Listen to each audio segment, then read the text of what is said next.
हे केशव, मन तो वायु की तरह चंचल है।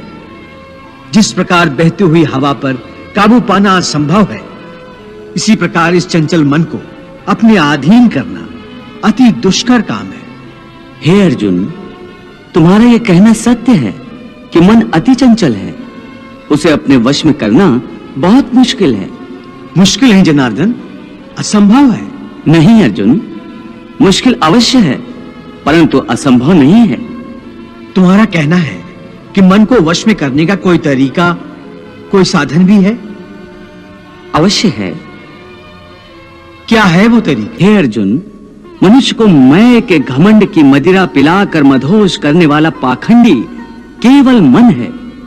उसके हाथों में मोह माया का जाल है, जिसे वो मनुष्य की कामनाओं पर डालता रहता है और उसे अपने वश में करता रहता है।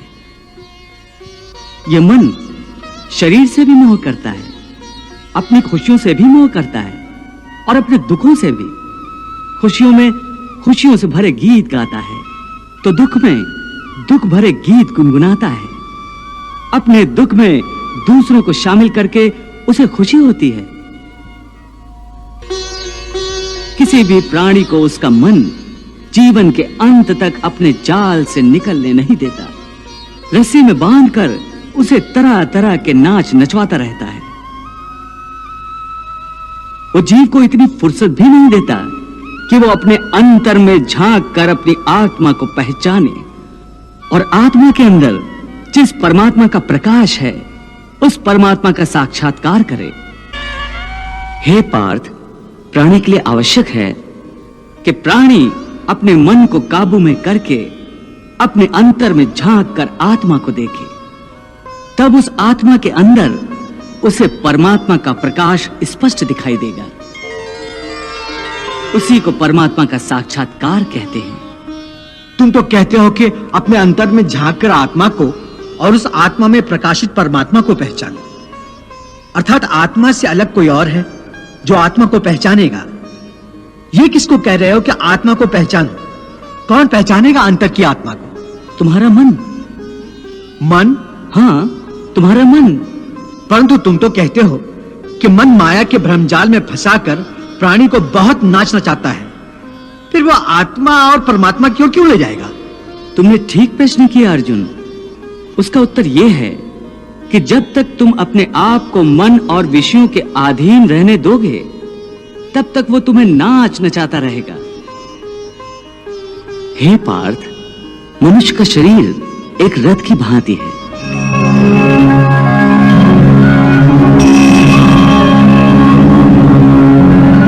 उस रथ के जो घोड़े हैं, उन्हें मनुष्य की इंद्रियां समझो, जैसे आंख, नाक,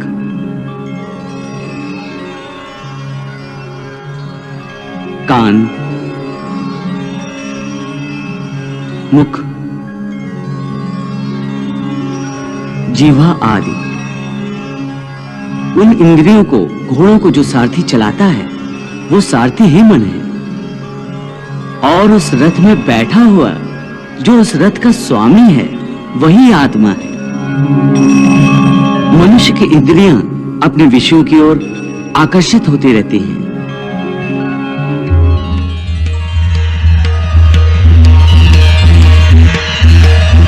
और उसका मन इंद्रियों को उनके विषयों की ओर ही दौड़ाता रहता है।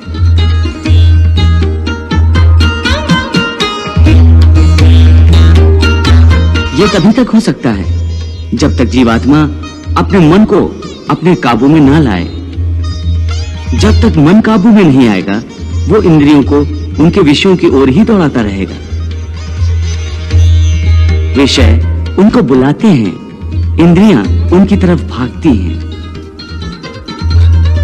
और मन जीवात्मा की परवाह किए बगैर रथ को उस ओर लिए जाता है। परंतु जब तुम स्वयं मन के अधीन न रहकर मन को अपने अधीन कर लोगे, तो वही मन एक अच्छे सारथी की तरह तुम्हारे शरीर रूपी रथ को सीधे प्रभु के चरणों में ले जाएगा। इसीलिए मैंने कहा था कि मनेव मनुष्यानाम कारण बंधन मोक्षेय। अर्थात यदि मन तुम्हारा स्वामी है और तुम उसके अधीन हो, तो वो तुम्हें माया के बंधन में जकड़ता रहेगा। और जब तुम मन पर काबू पा लोगे और उसके स्वामी हो जाओगे, तो वही मन तुम्हें मोक्ष के द्वार तक ले जाएगा। हे मधुसूदन, ये कहना तो बहुत आसान है कि तुम मन पर काबू पा लो, मन के स्वामी बन जाओ, परंतु यही तो सबसे दुष्कर कार्य है। हे केशव, मन तो वायु की तरह चंचल है। जिस प्रकार बहती हुई हवा पर काबू पाना असंभव है, इसी प्रकार इस चंचल मन को अपने अधीन करना अति दुष्कर काम है। हे अर्जुन, तुम्हारा यह कहना सत्य है कि मन अति चंचल है। उसे अपने वश में करना बहुत मुश्किल है। मुश्किल है जनार्दन, असंभव है। नहीं अर्जुन, मुश्किल अवश्य है, परंतु असंभव नहीं है। तुम्हारा कहना है कि मन को वश में करने का कोई तरीका, कोई साधन भी है? अवश्य है। क्या है वो तरीका? असंशयम महाबाहो मनो दुर्निग्रहं चलम अभ्यासेन तु कौन्ते वैराग्येण च गृह्यते। अर्थात मन को वश में करने के लिए उस पर 2 तलवारों से प्रहार करना पड़ता है। एक तलवार अभ्यास की है और दूसरी तलवार है वैराग्य की। अभ्यास और वैराग्य? हां, अभ्यास और वैराग्य। देखो अर्जुन, अभ्यास का अर्थ है निरंतर अभ्यास। मन को एक काम पर लगा दो, वो वहां से भागेगा। उसे पकड़ कर लाओ, वो फिर भागेगा। उसे फिर पकड़ो। ऐसा बार बार करना पड़ेगा। जैसे घोड़े का नवजात शिशु एक क्षण के लिए भी स्थिर नहीं रहता, क्षण क्षण में इधर उधर फुदकता रहता है।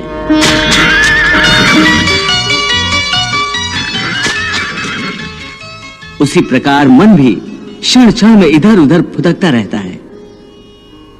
एक चंचल घोड़े की तरह मन भी बड़ा चंचल होता है।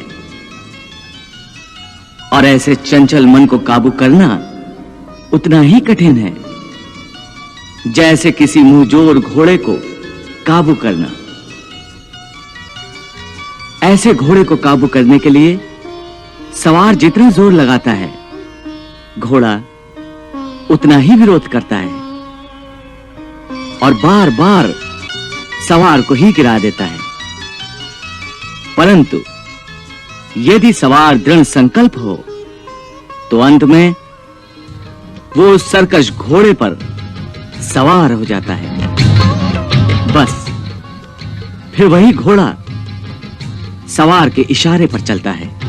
उसी प्रकार मन को भी नियंत्रण की रस्सी में बांधकर बार बार अपने रास्ते पर लाया जाता है, तो अंत में वो अपने स्वामी का कहना मानना शुरू कर देता है। इसी को कहते हैं अभ्यास की तलवार चलाना। जब अभ्यास की तलवार से ही मन ठीक रास्ते पर आ जाए, फिर वह दूसरी वैराग्य की तलवार की क्या आवश्यकता है?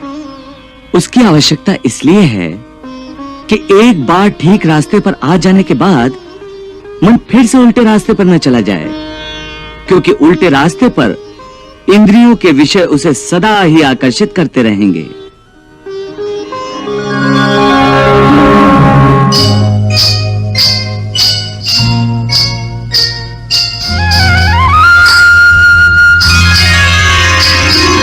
मिथ्या, भोग, विलास और काम की तृष्णा उसे फिर अपनी ओर खींच सकती है। इसलिए मन को यह समझना जरूरी है कि वो सारे विषय भोग मिथ्या हैं, असार हैं, योग माया के द्वारा उत्पन्न होने वाले मोह का भ्रम है।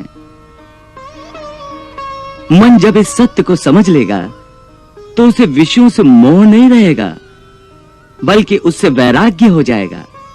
और यही वैराग्य की तलवार का काम है कि वो विषयों के मोह को काट के मन को सन्यासी बना देती है। हे केशव, ये जो तुम वैराग्य की बात करते हो, ये तो तभी आ सकता है जब प्राणी को आपकी इस बात पर विश्वास हो जाए कि ये सारा जगत वास्तव में मिथ्या है, नश्वर है, परंतु आपकी माया के प्रभाव से वो सत्य जान पड़ता है। इस परम सत्य के ज्ञान पर विश्वास हो जाए तभी तो वैराग्य होगा। बिल्कुल, ज्ञान ही मनुष्य के हृदय में वैराग्य पैदा कर सकता है, और वही सच्चा ज्ञान मैं तुम्हें प्रदान कर रहा हूं। तुम तो प्रदान कर रहे हो कृष्ण, परंतु मेरा मन उसको ग्रहण क्यों नहीं कर रहा? क्योंकि अभी तक तुम मोह और भ्रम के अंधकार से बाहर नहीं निकले, इसलिए तुम उस ज्ञान को ग्रहण करने में असमर्थ हो। वाह प्रभु वाह!